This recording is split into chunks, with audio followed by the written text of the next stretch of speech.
my name is Lydia and this is Nuki. Today's episode we're going to be looking at a wonderful back bend, Ustrasana Camel Pose. This is a great pose and it's so beneficial to maintain the health of our spine, improve our posture, as well as get a nice opening stretch around the belly and the fronts of your thighs. So without further ado, let's come and meet on the mat, everyone. If you lie on your belly, there are many different variations of a back bend you can take. So you can take Sphinx pose, where your forearms are on the mat. You can take Cobra pose, where it's somewhere in between and the elbows are bent. Or you can start to straighten the arms and then come into your up dog. All three variations are a great way to start to expand through the chest and get some flexibility in their spine. The next pose is your Reclining Hero pose. So always start high, palms with the hands on the mat, and then start to work your way down. If you can sit comfortably with the bum relatively easily on the floor between your feet, then perhaps you can start to lower down onto the forearms. If that feels good, then come all the way down and rest your head and the shoulders on the mat. You can also place a nice little bolster or blocks underneath your back to prop you up a little higher. So as you can see, this posture is great to lengthening and opening your quads. If it's too much, then you can always take a low lunge with a quad stretch. So coming into your lunge position, then start to pull the foot towards the glute. See if your heels can actively reach towards the direction of your glutes. In this way, you're going to start to feel exactly the same sort of stretch that you're feeling in the previous posture, except you are focusing on one quad at a time. You can reach both hands back, hold the top of the foot, and stay here for a couple of breaths. Bridge pose is a great way to build our lower body strength while also increasing flexibility of the spine. Engage your legs and the glutes. Press into the feet as you walk your elbows closer towards each other, and then squeeze your knees inwards and lift the chest towards the direction of the chin. Take a few breaths here and feel that beautiful stretch in your spine. Keep pressing the hands down to the earth. If there's any pose not to be missed, it's going to be your down dog. Why? Because it's a strengthening pose for your arms, and it's also a great way to stretch your hamstrings and the shoulders.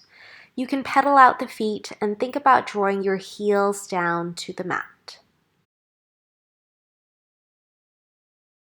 The next pose is Purvottanasana, and this is a great way to stretch the arms, the wrist, shoulders, and chest, which is very important when you're taking that back bend.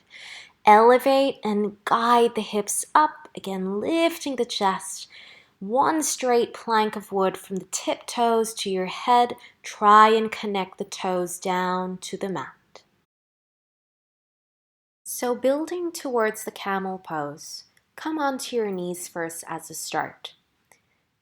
I always suggest to my students starting here, where you place your hands on your lower back. Shoot the hips forwards, lift the heart up. And then when you need a break, just come and either sit in your hero pose or take a child's pose. So this is step 1 of prepping into camel pose on your knees. Let's keep adding to our camel. Tuck your back toes and then look back, reach one hand back to the heel. Keep shooting your hips forwards and elevating the heart. So in this pose, we're trying to do one-handed camel, so it doesn't feel that intimidating. When you feel ready, lift yourself back up, and then let's make our way to the other side. So reach the opposite hand back. Again, if the hips start to sink back with you, do your best to start to push the hips forwards. If you find this difficult, then concentrate on postures that allow you to stretch your quads.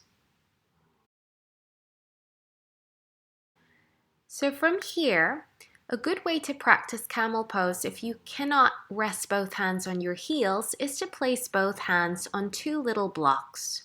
Make sure that the blocks are, of course, at the same height, so you don't want to be lopsided. And then just get that sensation of pushing your hips forwards, elevating the heart, and getting this nice stretch in the shoulders.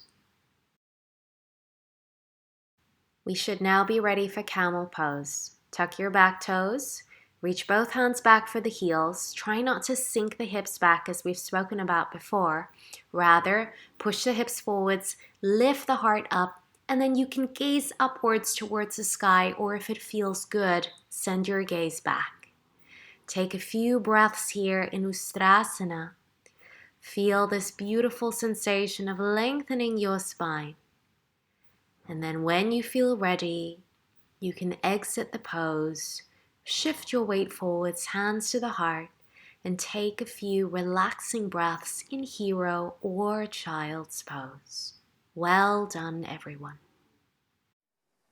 Hi all, thank you so much for joining today's episode. We hope that you found the tutorial helpful for you.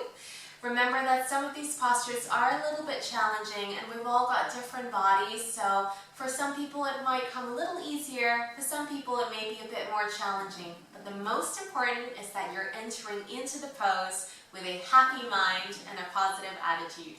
So be sure to subscribe to my YouTube channel for weekly yoga classes and additional tips delivered directly to your inbox.